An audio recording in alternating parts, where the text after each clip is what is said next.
es mi Salvador, Jesús es mi Salvador, el único camino.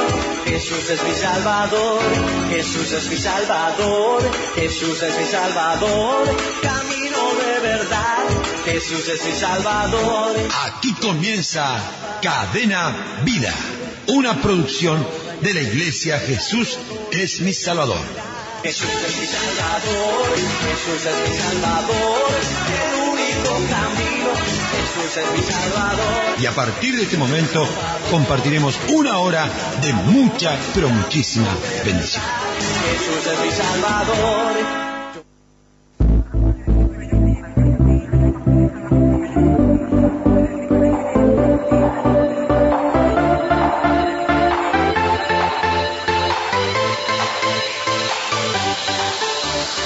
Ministerio Apostólico y Profético Jesús es mi Salvador. Sede central, Avenida 8 de Octubre 4186, esquina Villagrán. Reunión general los días miércoles 15 horas, viernes 18 horas y domingos 9 y 18 horas. Reunión de oración los días miércoles 8 y 18 horas y los viernes 9 horas. Reunión de discipulado los días viernes 15 horas. Reunión de jóvenes y adolescentes los días sábados a las 18 horas cada 15 días.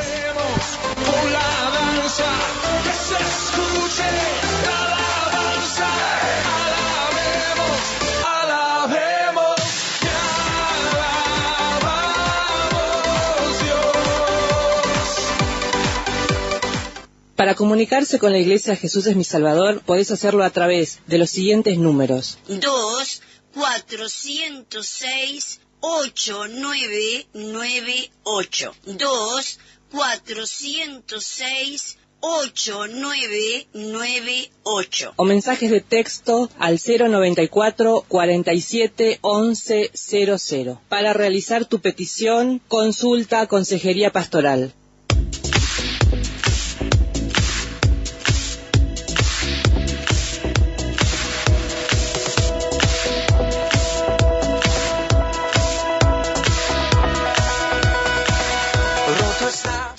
Maroñas, Francisco Echagoyen 4801, esquina Carreras Nacionales. Reuniones los días miércoles 17 horas y sábados a las 16 horas.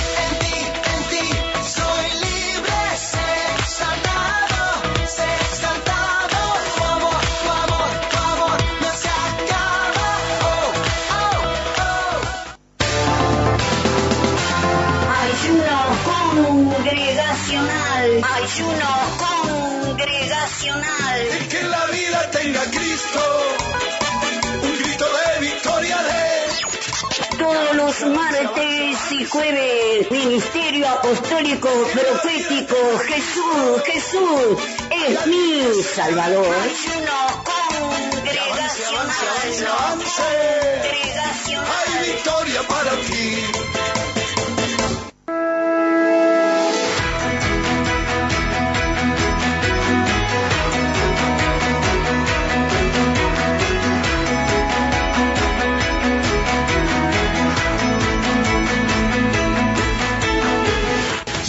Cerro, Cuba 3960, esquina China. Horarios martes, jueves y sábados 15 horas. Más profundo, pues somos hijos del gran yo soy. Oh Dios siempre con nosotros.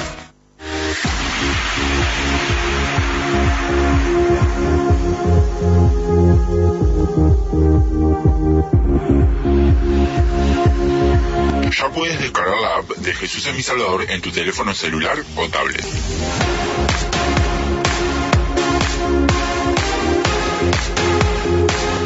Nos puedes encontrar como Jesús es mi Salvador ingresando a través de tu Android en Play Store y accede a todo nuestro contenido, prédicas, enseñanzas y nuestra radio online las 24 horas.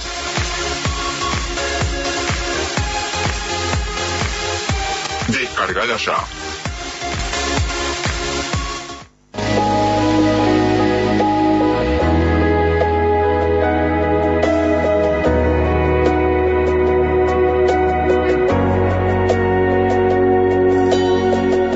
de los anexos de la iglesia Jesús es mi Salvador. Atención, la zona del Cordón. Eduardo Víctor Aedo 1990, entre República y Arenal Grande. Reuniones lunes 10 horas y de miércoles a viernes 10 y 15 horas. Sábados, Manantiales de Vida, 15 horas.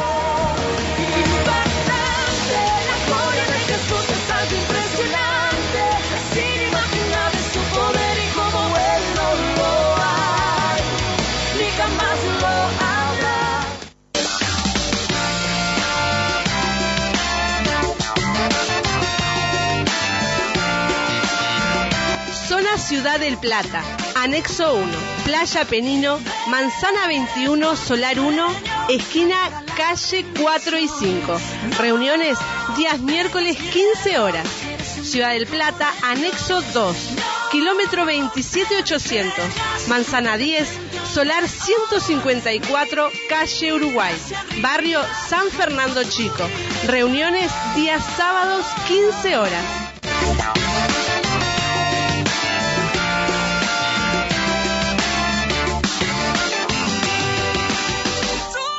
Y vamos a ir a la palabra que tenemos para hoy, que está en el libro de Gálatas.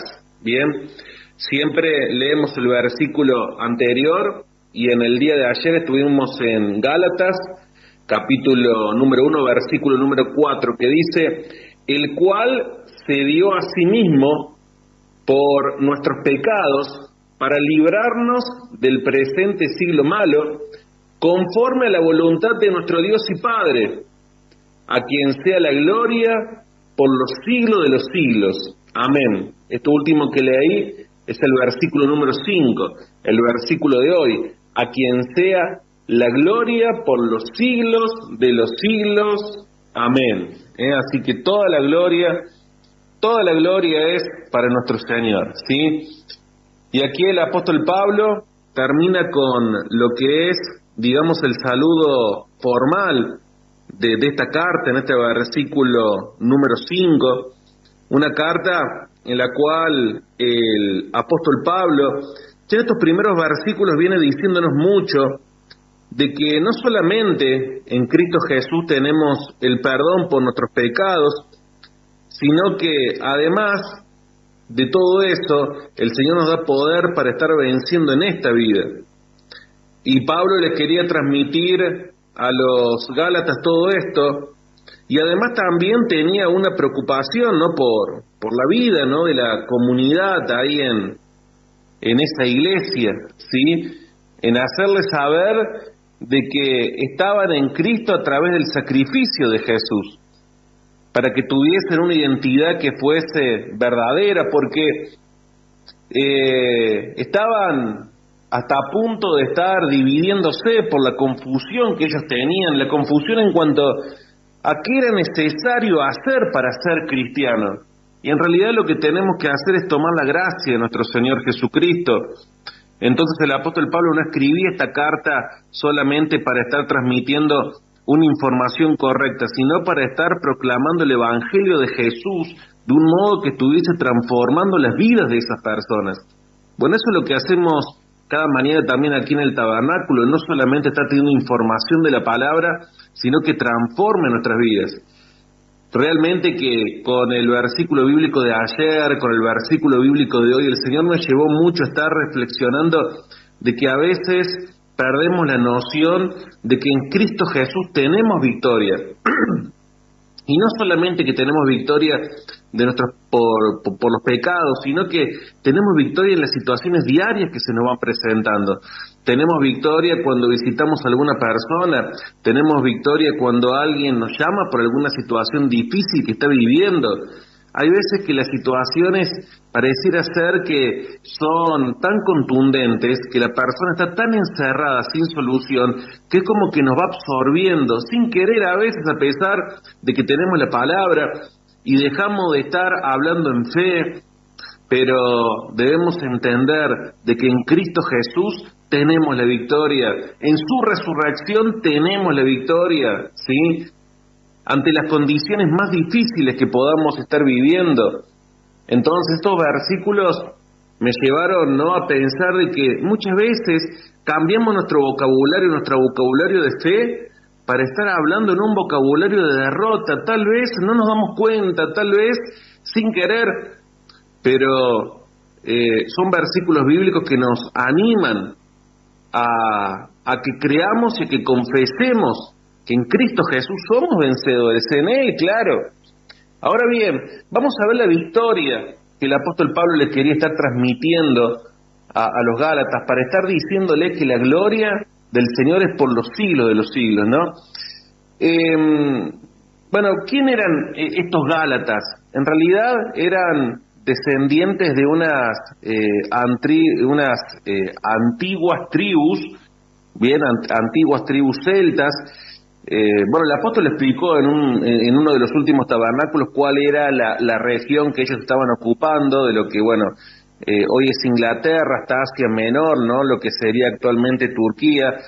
Y ellos se consolidaron como un reino, el reino de Galacia. ¿Qué fue lo que pasó unos años antes de que Cristo irrumpiera en la historia humana?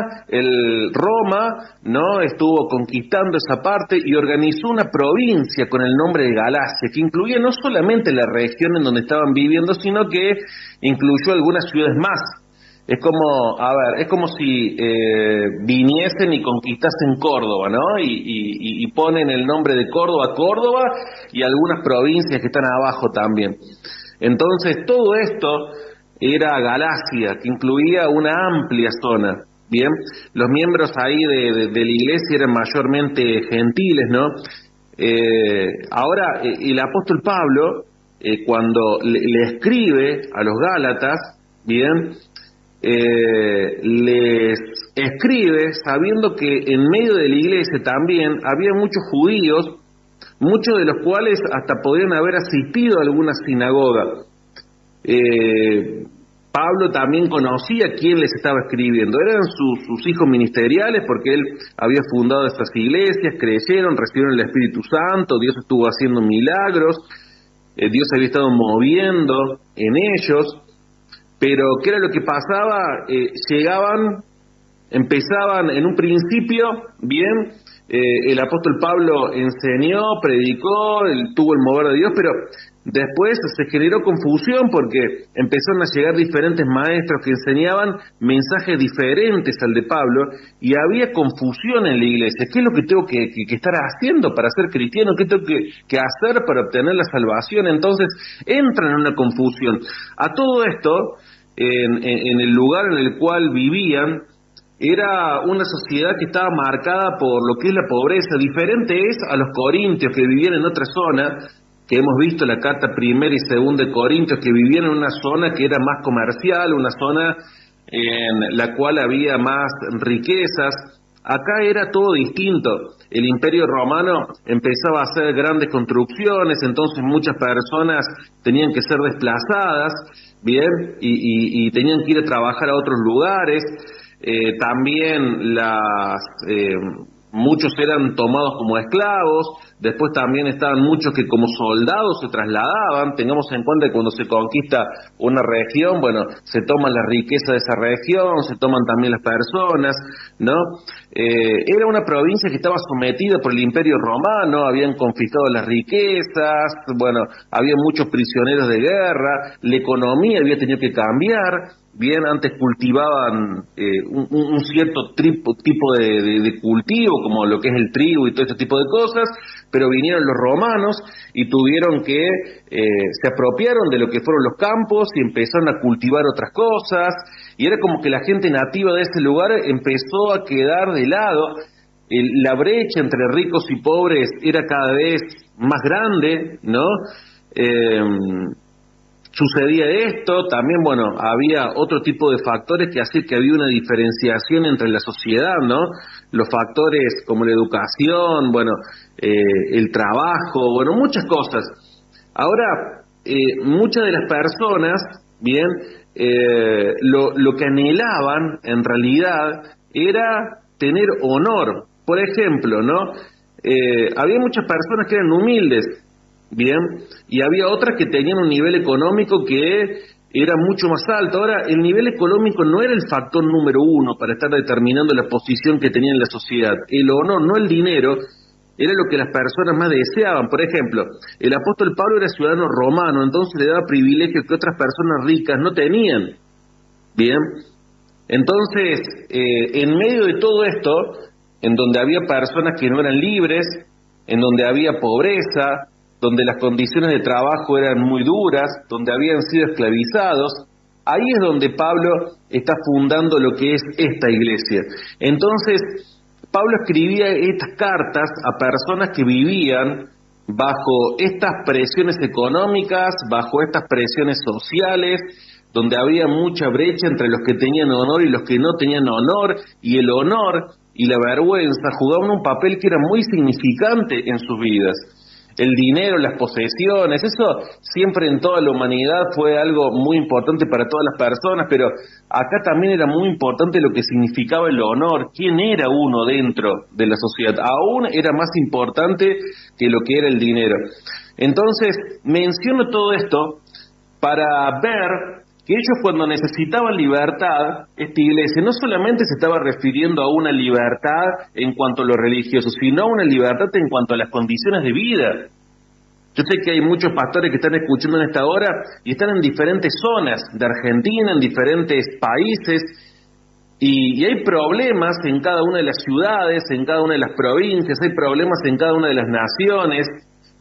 Cada una de ellas tiene sus características, algunas son más ricas, otras son más pobres, en otras la religión tradicional está muy afianzada, en otras no tanto, cada una tiene su contexto en el cual trabajar y las personas necesitan ser liberadas de eso.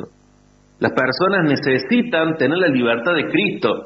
Las personas necesitan que haya una iglesia, que haya ministros, que haya pastores, que se estén levantando para estar proclamando el Evangelio del Señor Jesucristo y que sean libres de las condiciones en las cuales están viviendo.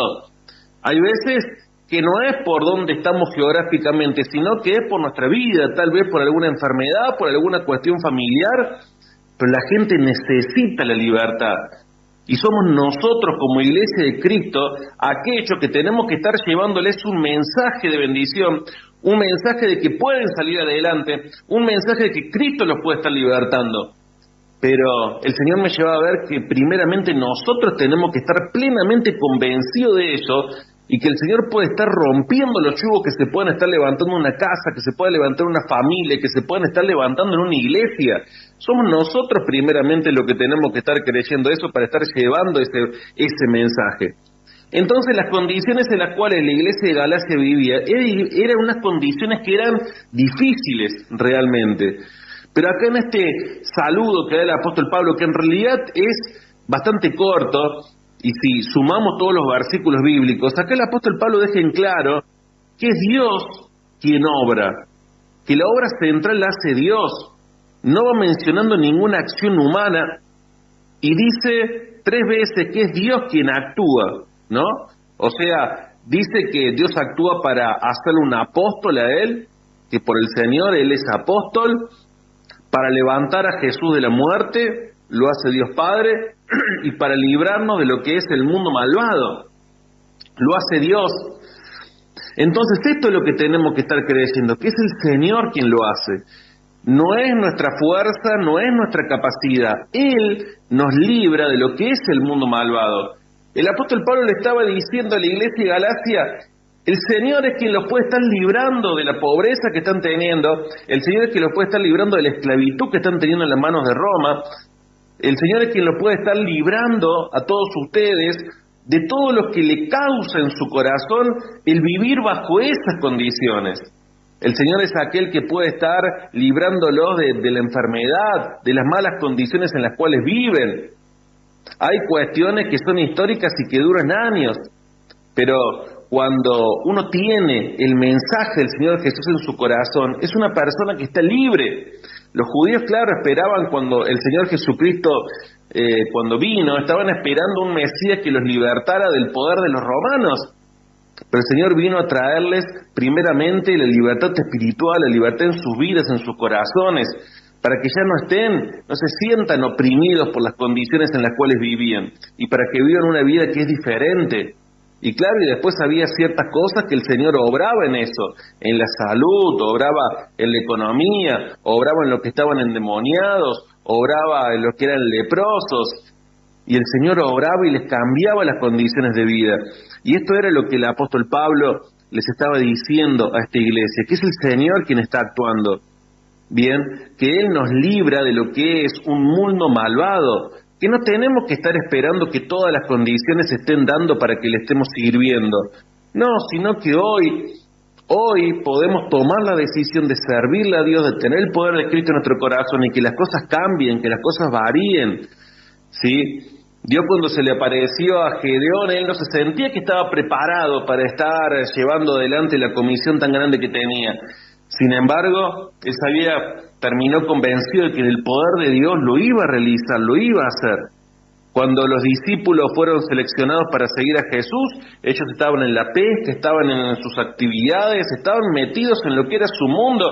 Pero una vez que comprendieron quién era que los estaba llamando, ellos inmediatamente lo siguieron y podrían haberse hecho muchísimas preguntas que tal vez se le hicieron en su interior.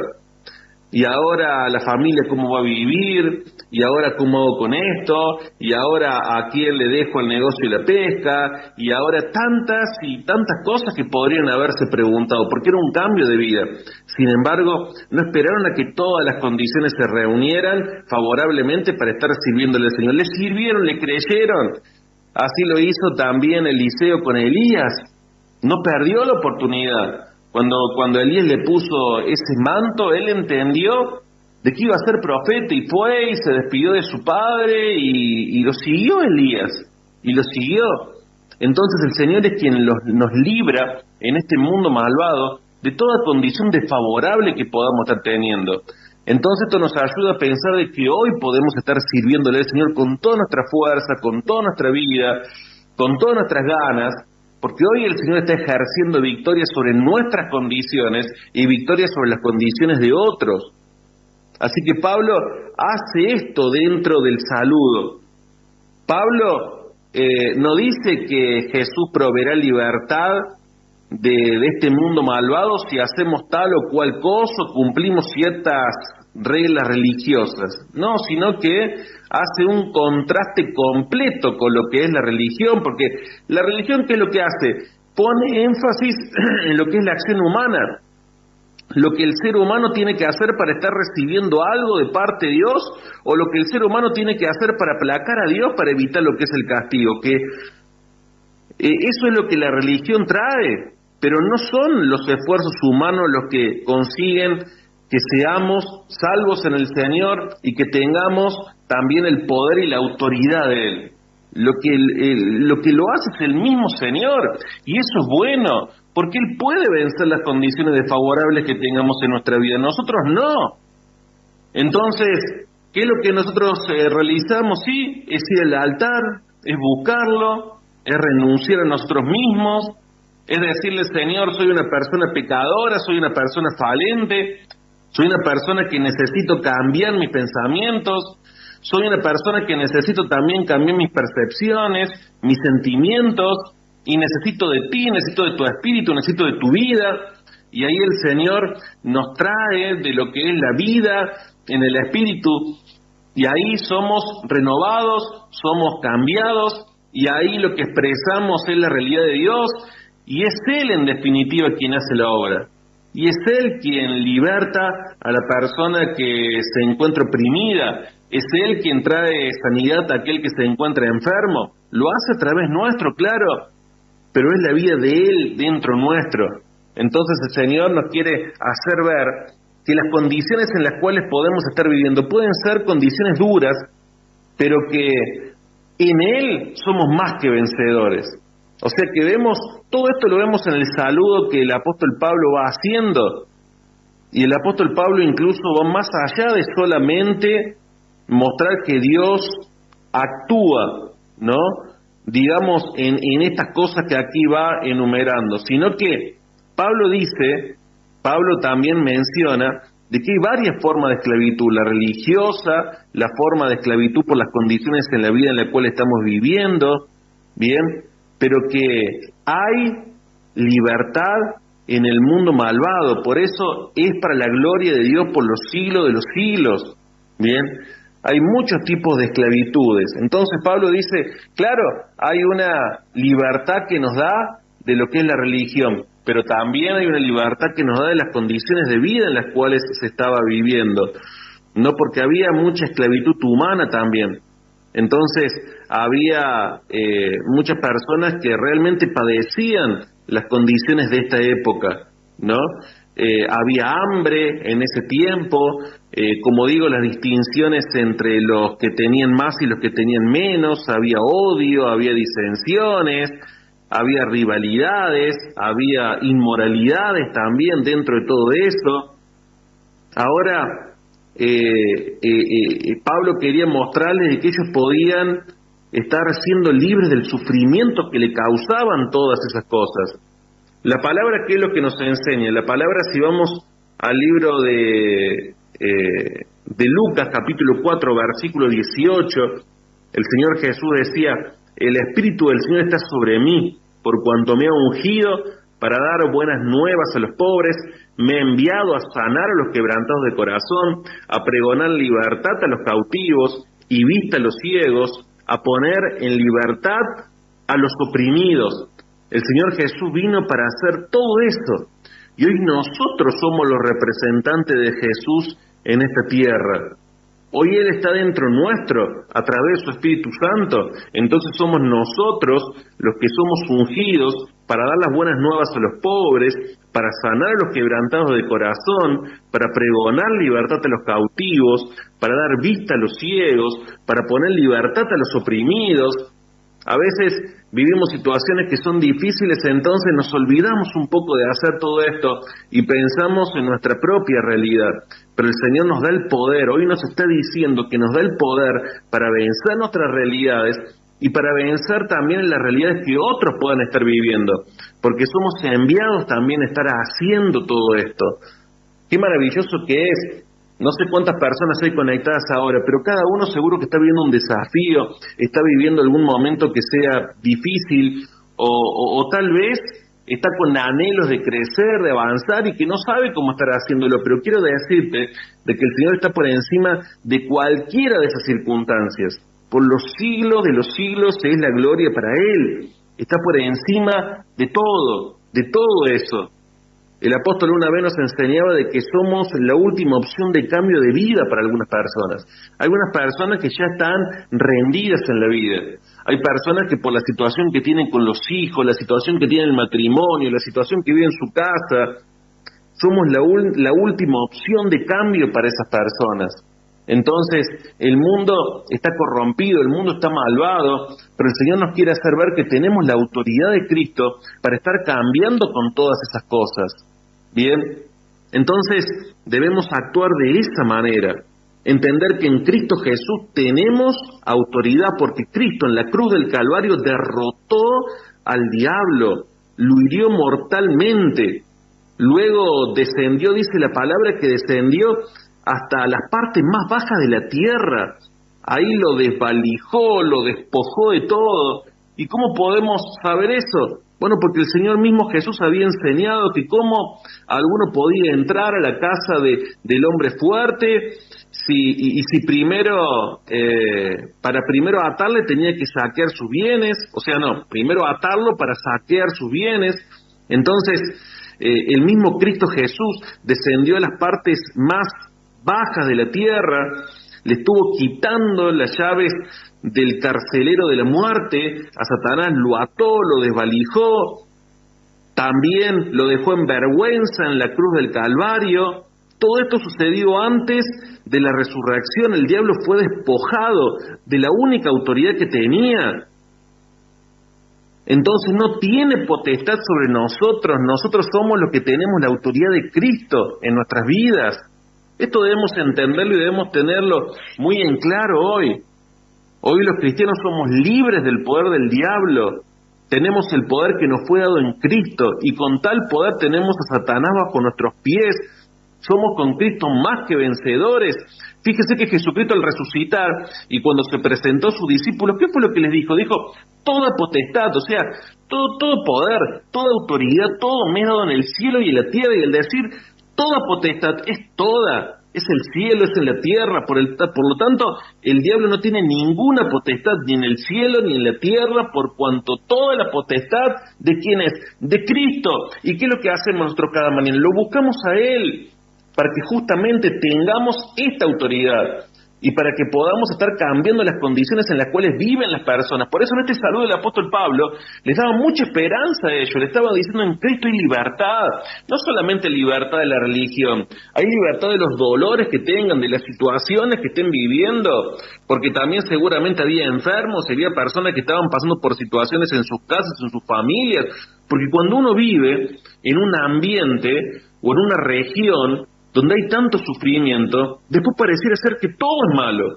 Y eso conlleva a otras situaciones también en la vida personal, porque no hay esperanza, porque uno siente que está esclavo, que hay esclavitud. Entonces el Señor les decía, vengo a hacerlos libres de todo eso.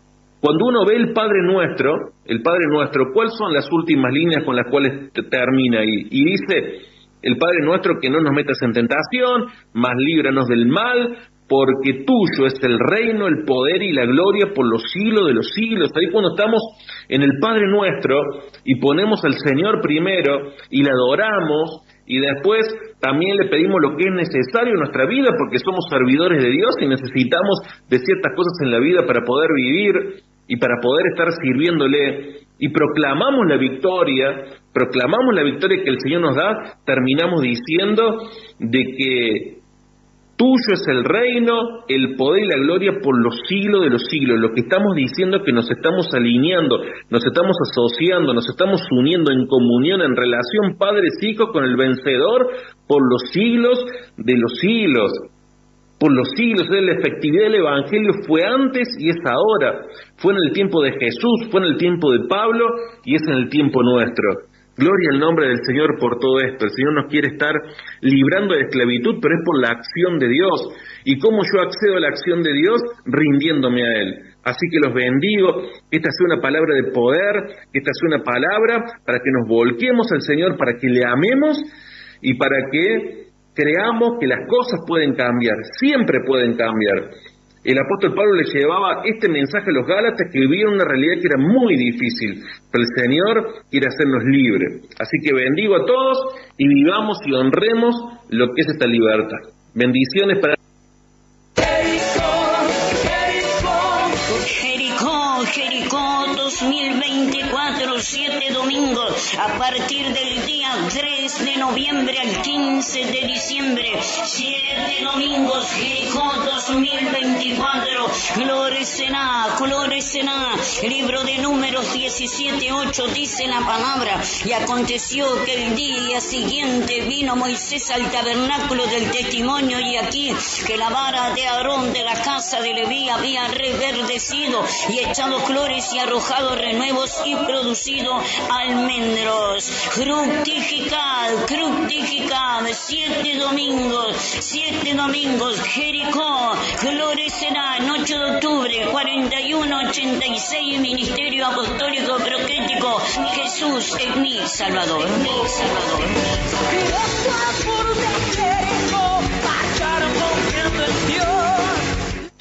Bueno, vamos a la palabra de Dios. Estamos en el libro de Gálatas, capítulo número 1.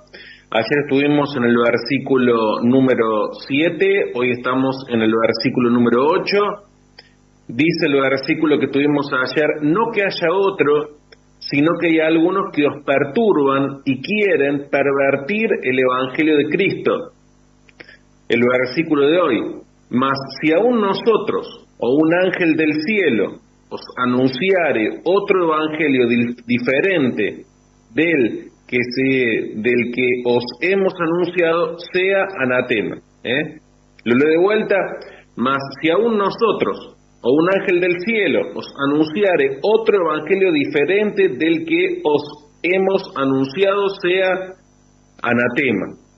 Bueno, acá vemos una palabra que es muy contundente de parte del apóstol Pablo, porque él viene hablando de lo que es el evangelio real, que está basado en Jesucristo, y dice acá si uno mismo, ¿no? Porque él les había enseñado este evangelio a través de lo que es Jesucristo, a través de lo que es la gracia, a las iglesias en Galacia, y dice, si aún nosotros cambiamos de idea o anunciamos otro evangelio, o viene un ángel o cualquiera les habla de un evangelio que sea diferente, sea anatema, sea maldito, bien sea condenado. ¿Por qué es tan duro el apóstol Pablo con esto? Porque si alguien predica otro evangelio, lo que puede llegar a hacer es que la persona ponga su atención en algo que no es Jesucristo, y ya allí se está jugando con lo que es la salvación de la persona. Por eso el apóstol Pablo es totalmente contundente. Ahora, para entender bien todo esto, es que veníamos viendo lo que es el evangelio, y yendo un poquito para atrás en todo lo que habíamos visto, habíamos hablado de que el Señor es aquel que nos llama, Dios Padre es aquel que nos llama, y pasar a otro evangelio es estar abandonando en realidad el evangelio, ¿no? Y habíamos dicho que puede ser de que uno abandone el evangelio, bien, por diferentes razones, pero en realidad lo que le pasaba a las iglesias de Galacia es que tenía una confusión de lo que era verdadero, por estos supuestos evangelizadores que habían venido a estar predicando, bien, lo que ayer estuvimos viendo que ellos estaban predicando. Entonces, en las iglesias que había fundado el apóstol Pablo, no era que estuviesen queriendo desagradar a Dios, realmente querían agradar a Dios, solamente que estaban confundidos. ¿Y por qué estaban confundidos? Estaban confundidos porque había un padre ministerial que les había instruido el verdadero evangelio, pero qué peligroso que es cuando hemos recibido el mensaje de un padre ministerial, pero estamos poniendo nuestro corazón y nuestro oído también en otra cosa. Eso puede ser realmente muy peligroso. Y habíamos hablado, ¿cómo sé que en paternidad no estén confundidos? Bueno, y habíamos dicho, porque un padre te va a enseñar a ir al altar, a morir a uno mismo. Bien, entonces si un padre te va a enseñar eso, bien, te enseña a depender totalmente de Dios, a ir al altar, en Dios no hay error, porque si un padre te está enseñando a ir al altar, te muestra, te lleva a lo que es el altar, te está llevando a depender completamente de Dios, a depender completamente del sacrificio de Cristo Jesús y a depender completamente de la voluntad de Dios para nuestras vidas. Entonces Dios no te va a hacer equivocar, no va a hacer que erres. Claro, hay muchas religiones, muchos pensamientos y un montón de cosas, pero lo importante es mantener la relación con Dios, que la mantenés en el altar, y además de eso Dios te muestra su voluntad. Entonces ahí no podés estar errando. Un padre te lleva a estar dependiendo totalmente de Dios. Y ahí, bueno, habíamos estado hablando también de lo importante que es el trabajo, ¿no?, que tiene que hacer un discipulador. Un discipulador tiene que estar llevando a su hijo al altar, así como Abraham lo hizo con Isaac, para que aprendiera a depender completamente de Dios, porque Isaac, en ese sacrificio, cuando Abraham lo llevó, bien, para ser entregado, para ser sacrificado, también dependió completamente de Dios. El Padre hizo eso con Jesucristo, su Hijo, lo llevó a lo que es el altar mayor, y al llevarlo al altar mayor, a la cruz del Calvario, dio también descendencia, bien, una descendencia de millones y millones para el Padre, porque ahora a través de Jesucristo y de confesarlo a Él, y de confesar ese sacrificio en la cruz del Calvario y su resurrección, bien, entramos en la familia de la fe. Entonces ese sacrificio dio, digamos, un gran rédito, por decirlo de alguna manera, de alguna forma. Entonces vemos todo esto, hemos visto también cómo la intención, ¿no?, que tenían estos ciertos maestros que llegaron de afuera, eran judíos, cristianos, que enseñaban lo que ellos consideraban que era el evangelio de salvación a través de Jesucristo, bien, pero que eran personas que le estaban agregando también ciertos rituales, ciertos ritos, aparte, ¿no?, de la creencia en Jesucristo, pensaban de alguna manera que si se combinaban estas dos cosas iban a poder estar alcanzando a judíos como a paganos con el mensaje del Evangelio. Iban a quedar conforme los judíos porque había ritos y también los paganos porque, se estaba hablando de Jesucristo. Bien, entonces hablamos de lo que es evangelio. Evangelio significa la buena noticia. Bien, y habíamos visto cómo era, por ejemplo, muy común que los romanos usasen este término para estar exaltando lo que eran los logros que tenía el emperador. Ahora los cristianos le pusieron no buenas noticias, sino buena noticia. La buena noticia es estar centrado en Jesucristo. Y ahora no se hablaba en plural, se hablaba en singular para estar centrados en lo que Jesucristo había hecho. Ahora bien, más allá de todo esto, que es lo que ya habíamos visto, este es un poco, un resumen, decíamos que Pablo, en realidad, uno podría pensar que podía estar contento, puesto que estas personas, que le llamamos judaizantes, animaban a los gálatas a estar circuncidándose, y no era, una práctica como si fuese un ritual pagano. No era que ellos estuviesen quitando, elementos de la predicación del apóstol Pablo, sino que le estaban añadiendo, ¿bien? Le estaban añadiendo. ¿Y por qué esto era muy peligroso? Porque cuando se añade algo al mensaje del Señor Jesús, estamos diciendo Jesús y la ley, Jesús y las tradiciones, decíamos ayer, Jesús y la circuncisión. Y cuando estamos diciendo un y, ya ahí estamos diciendo la acción del hombre. O sea, para la salvación hace falta acción del hombre. Y ahí entramos en lo que es un error, porque si miramos todo lo que es la introducción a esta carta, nos vamos a dar cuenta de que el apóstol Pablo estaba haciendo mucho énfasis en lo que es la acción puramente de Dios. Entonces, es un tema ¿no? Porque en realidad estos judaizantes querían estar estableciendo, ciertos ritos que eran ritos del pasado. Entonces, es muy importante que todos estos detalles los tengamos en cuenta para estar entendiendo lo que es el contexto. Ahora bien, uno podría pensar, ¿Israel entonces no fue importante en el plan de salvación? Sí, Israel fue muy importante. Esta pequeña nación que está allí en Oriente, ¿no? Es una nación que fue muy importante para nuestra salvación hoy, dentro de lo que es el plan de Dios. En realidad es el pueblo escogido de Dios. En realidad, más que pueblo escogido, podríamos estar hablando de una persona escogida. Esta persona escogida es Abraham, ¿no? Dios escogió a esta persona para que a través de esta persona se esté formando una nación. Escogió un padre, a un progenitor, bien, que a través de él vino una nación por medio de él y de su esposa Sara. Bueno, esa nación se convierte en el pueblo escogido de Dios. Si bien es cierto que pueblo escogido así no aparece en la Biblia, pero sí podemos ver en diferentes pasajes, como el que vimos en Deuteronomio 7 el otro día, que dice: Jehová te ha escogido para hacerle un pueblo especial, más que otros pueblos que están en la tierra, o que todos los pueblos que están en la tierra. Entonces ahí vemos cómo para el Señor era especial este pueblo que Él estaba formando. Bien, no es que en sí mismo en Israel hubiese algo especial con respecto a lo que son otras naciones. No es así. Lo especial estaba en lo que Dios estaba haciendo en las vidas de estas personas.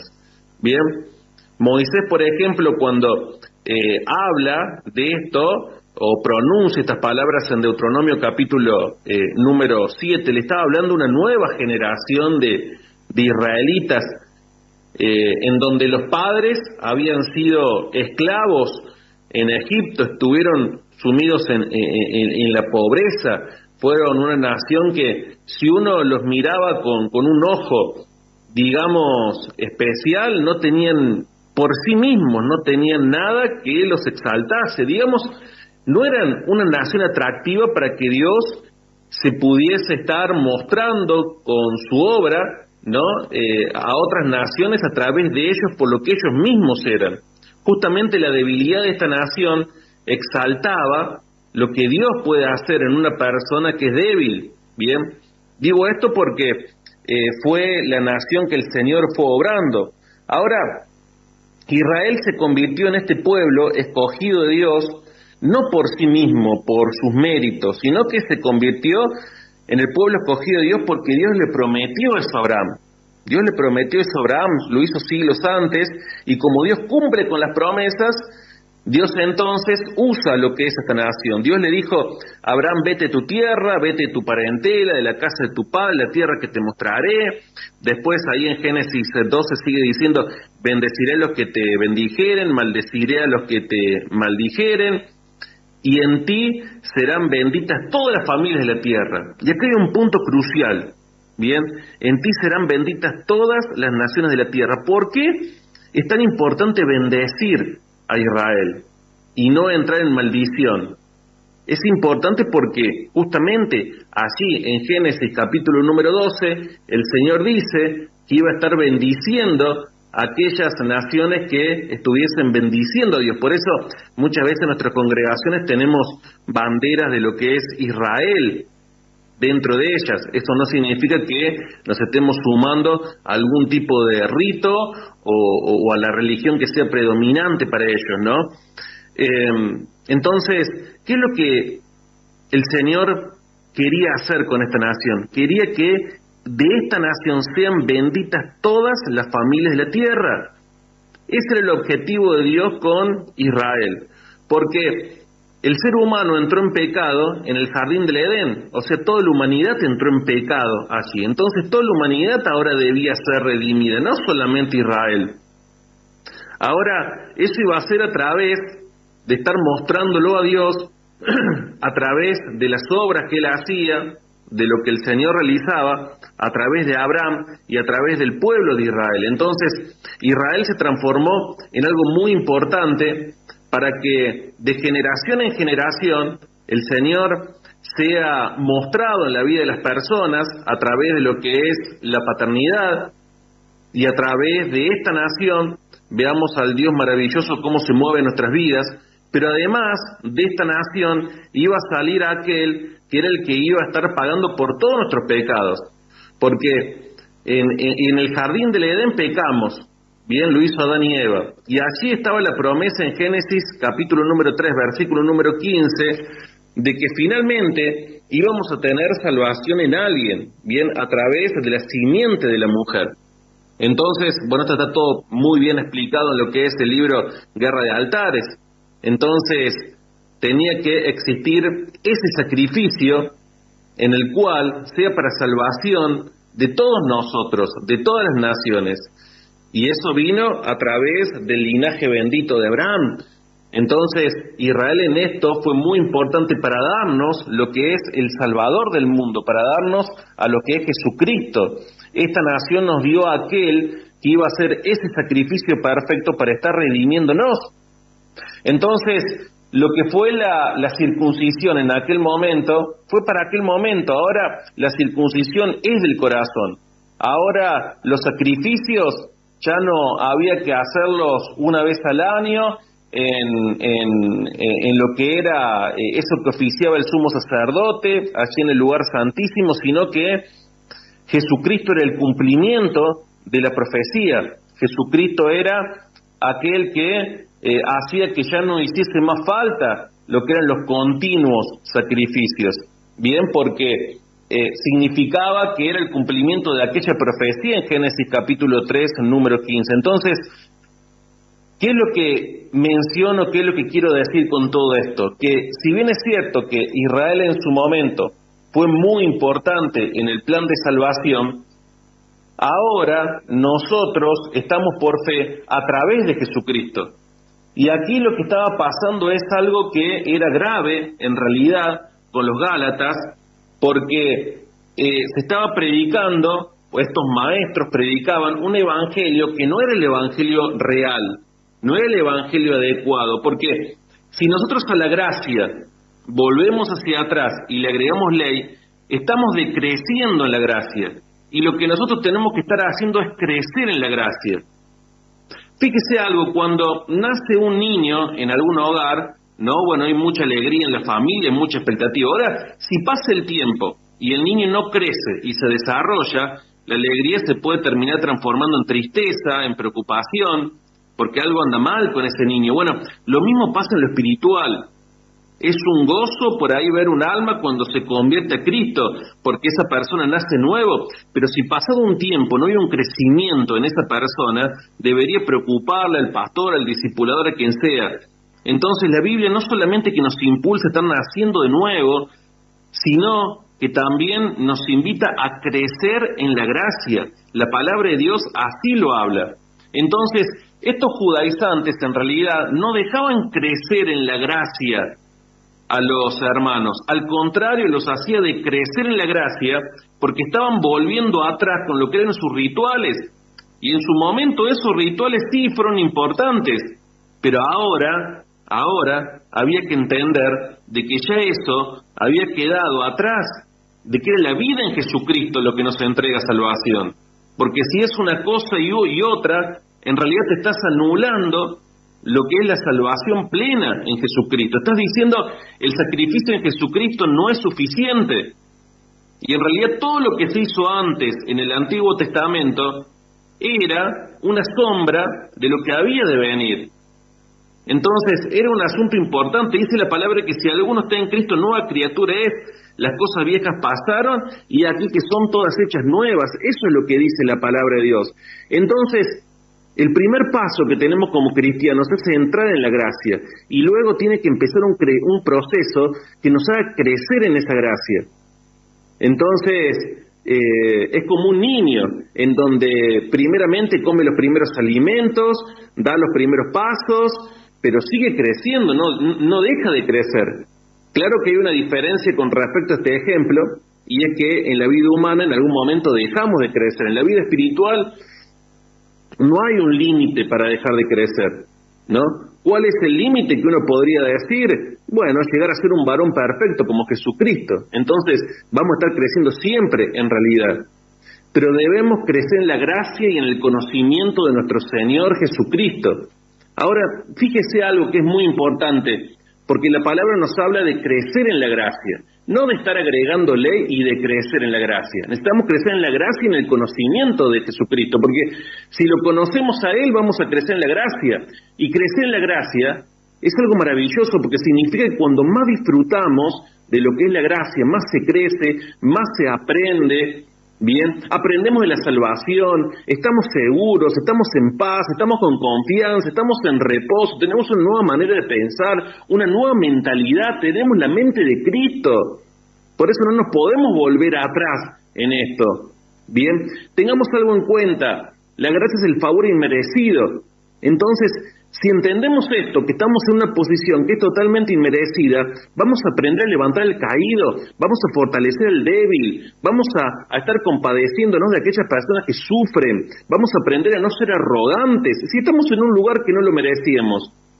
Vamos a dejar de ser engreídos, vamos a comenzar a ser humildes, no de apariencia, sino de espíritu. Nos damos cuenta de que todo lo que tiene valor es por pura gracia. Nos dejamos de gloriar en lo que es el orgullo carnal, lo que son nuestros logros y lo que son todas esas cosas. Dejamos de tener envidia.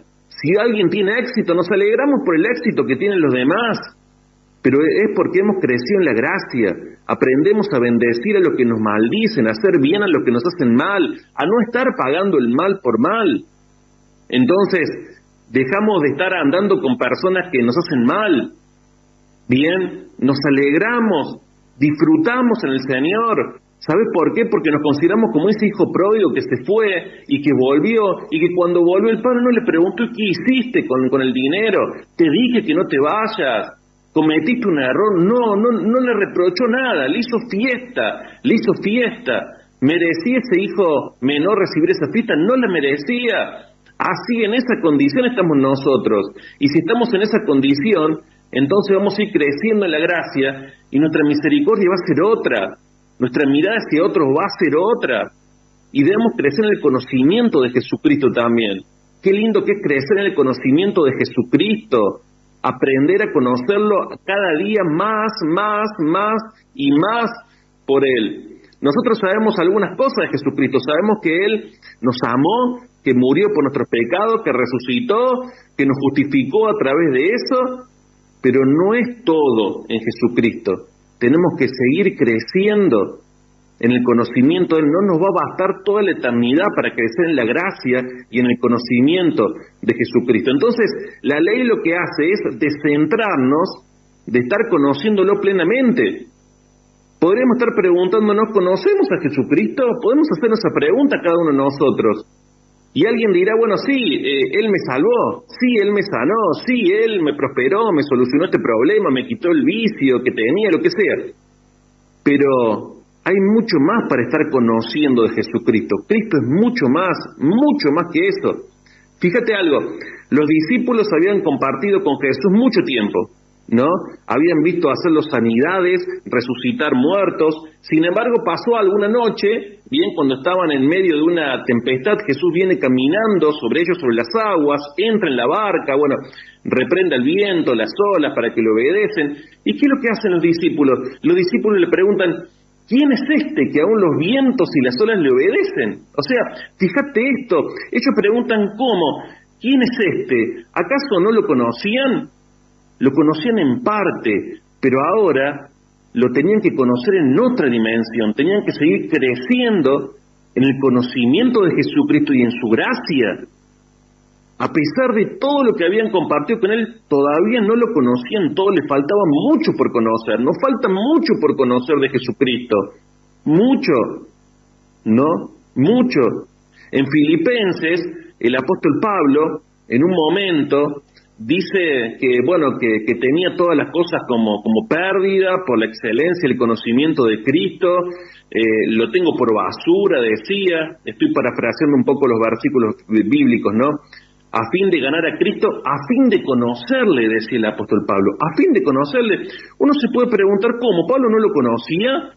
Si lo había visto cara a cara cuando se había convertido al camino, lo había visto así cuando iba a Damasco. ¿Cómo, no lo conocía? No, lo conocía en parte. El apóstol Pablo predicó del evangelio de Cristo resucitado, Cristo glorificado, hasta incluso habló de que se sentaba a la diestra del Padre, y como no lo conocía, Dios lo trasladó hasta lo que es el tercer cielo, el paraíso,